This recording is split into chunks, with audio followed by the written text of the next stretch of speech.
Hello दोस्तों, आप सभी का हमारे YouTube channel live journey with Shiv and Ram में स्वागत है। आई होप आप बहुत अच्छे से होंगे।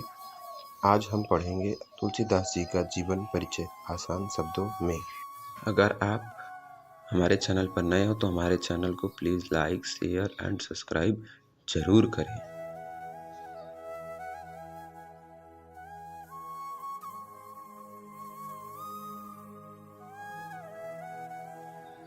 गोस्वामी तुलसीदास जी हिंदी साहित्य और भक्ति आंदोलन के महान संत, कवि और रचनाकार थे।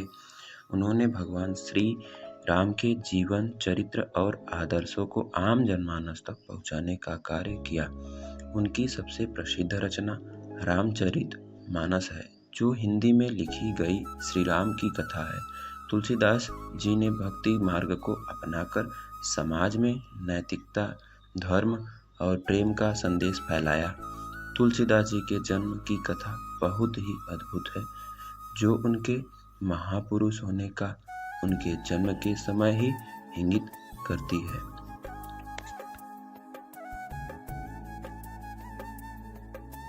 आज के भारतवर्ष के उत्तर प्रदेश के चित्रकूट जिले में राजापुर नाम का एक गांव है, जहां तुलसीदास जी के पिता आत्माराम दुबे निवास करते थे।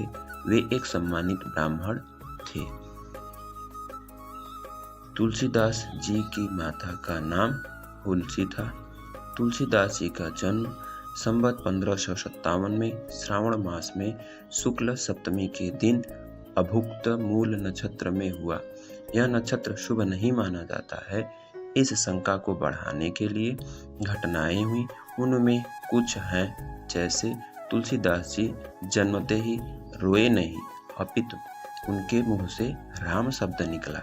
उनके शरीर का आकार भी सामान्य शिशु की तुलना में अधिक था और सबसे बढ़कर उनके मुख में जन्म के समय ही दांतों की उपस्थिति थी। यह सब लक्षण देखकर उनके पिता किसी अमंगल की आशंका से भयभीत थे।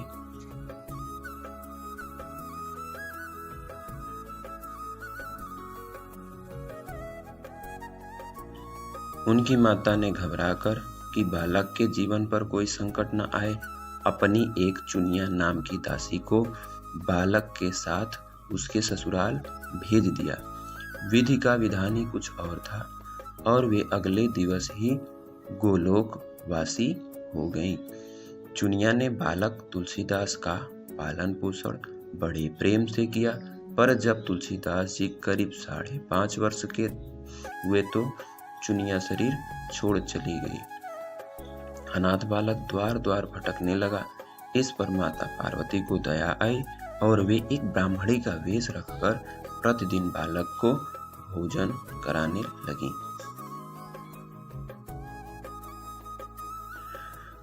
तुलसीदास जी जो भी एक बार सुन लेते थे, वे उसे कंठस्थ कर लेते थे। उनकी प्रखर बुद्धि की सभी प्रशंसा करते थे। उन्होंने रत्नावली नामक एक सुंदर कन्या से संवत 1583 में ज्येष्ठ मास की शुक्ल तिथि 13 को विवाह किया और सुखपूर्वक वैवाहिक जीवन बिताने लगे। एक दिन पत्नी के भाई के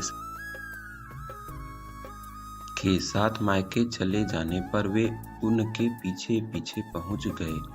इससे पत्नी को बहुत रोष हुआ और उन्होंने धिक्कारते हुए कहा कि आपकी जैसी आसक्ति मेरे हाड़ मांस के शरीर में है, ऐसी यदि भगवान में होती तो आपका बेड़ा पार हो जाता। यह बात तुलसीदास जी को चुभ गई और वह उसी समय वहां से चल दिए। उन्होंने प्रयागराज पहुंचकर संन्यास लिया और तीर्थाटन करने लगे। इसी क्रम में मानसरोवर में उन्हें कागभुसुंडी जी के दर्शन हुए। तीर्थाटन के पश्चात तुलसीदास जी काशी में रहकर राम कथा सुनाने लगे। यहीं पर उनकी एक प्रेत से भेंट हुई, जिसने उन्हें हनुमान जी का पता बताया। तुलसीदास जी हनुमान जी से जब मिले तो उन्होंने भगवान राम के दर्शन की लालसा जताई और उनसे दर्शन कराने की विनती की। हनुमान जी ने उन्हें कहा कि श्री राम जी के दर्शन उन्हें चित्रकूट में होंगे। हनुमान जी का आशीष प्राप्त कर वे चित्रकूट पहुंचे।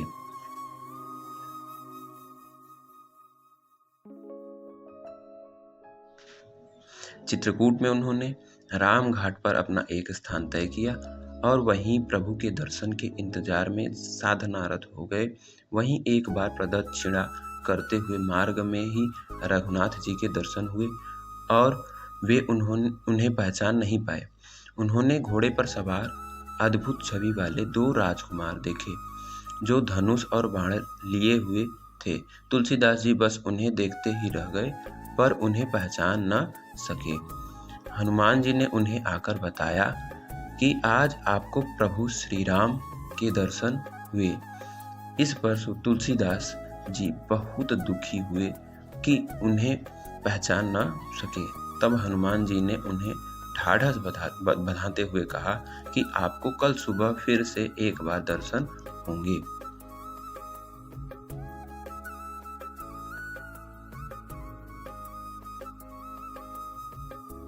मौनी अमावस्या के उस सुंदर बुधवार के दिन संवत 1607 में भगवान राम उनके सम्मुख पुनः प्रकट हुए। इस बार वे बालक के रूप में थे। उन्होंने तुलसीदास जी से कहा, बाबा हमें चंदन दो। पर तुलसीदास जी दर्शन में ऐसे खोए कि प्रभु की वाणी भी नहीं सुनी। तब हनुमान जी ने तुलसीदास जी की सहायता के लिए तोते के रूप में आकर एक दोहा बोला।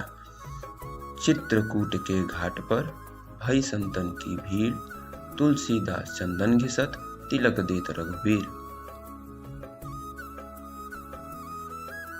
प्रभु श्री राम ने अपने हाथ से ही चंदन लेकर अपने और तुलसीदास जी के माथे पर लगाया और अंतर्ध्यान हो गए।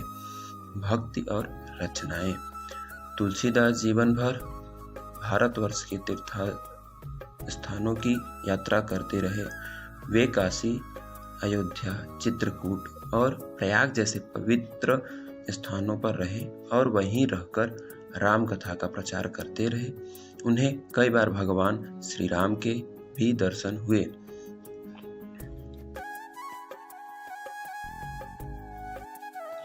उनकी सबसे प्रसिद्ध रचना रामचरितमानस है, जिसे उन्होंने अयोध्या, प्रयाग और काशी में रहकर अवधी भाषा में लिखा। यह ग्रंथ 7 कांडों बालकांड, अयोध्या कांड, अरण्य कांड, किष्किंधा कांड, सुंदर कांड, लंका कांड, उत्तर कांड में विभाजित है।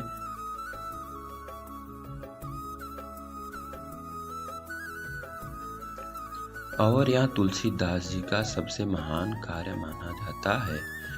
रामचरितमानस के अलावा उनकी अन्य प्रमुख रचनाएं हैं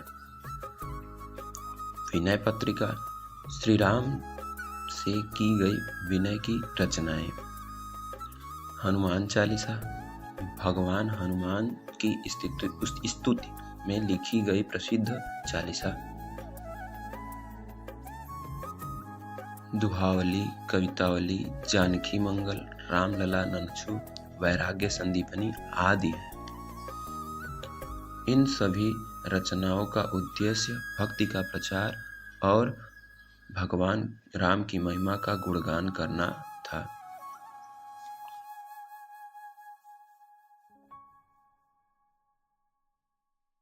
तुलसीदास जी की भाषा और शैली। तुलसीदास जी ने आम जनमानस की भाषा अवधी और ब्रज भाषा में रचनाएं की। इससे उनकी बातें आम लोगों तक सरलता से पहुंची। उनकी भाषा में भाव, भक्ति, संस्कार और काव्य सौंदर्य भरा हुआ है। वे कठिन वेद शास्त्रों को भी सरल शब्दों में समझाने की कला में निपुण थे।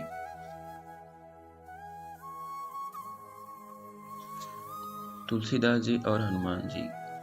तुलसीदास जी को हनुमान जी के विशेष कृपा पात्र माना जाता है। ऐसा कहा जाता है कि जब तुलसीदास जी राम के दर्शन करने के लिए व्याकुल बहुत हुए, तब हनुमान जी ने उन्हें श्री राम के दर्शन कराए। इसके बाद से उन्होंने हनुमान चालीसा और बजरंग बाण जैसे स्तोत्र लिखे, जो आज भी भक्तों में अत्यंत लोकप्रिय हैं। तुलसीदास जी की मृत्यु। तुलसीदास जी ने जीवन का अंतिम समय वाराणसी में बिताया। वहीं पर वे काशी के 80 घाट के पास स्थित तुलसी घाट पर निवास करते थे। वहीं 1623 ईस्वी में श्रावण मास की त्रयोदशी तिथि को उन्होंने शरीर त्याग दिया।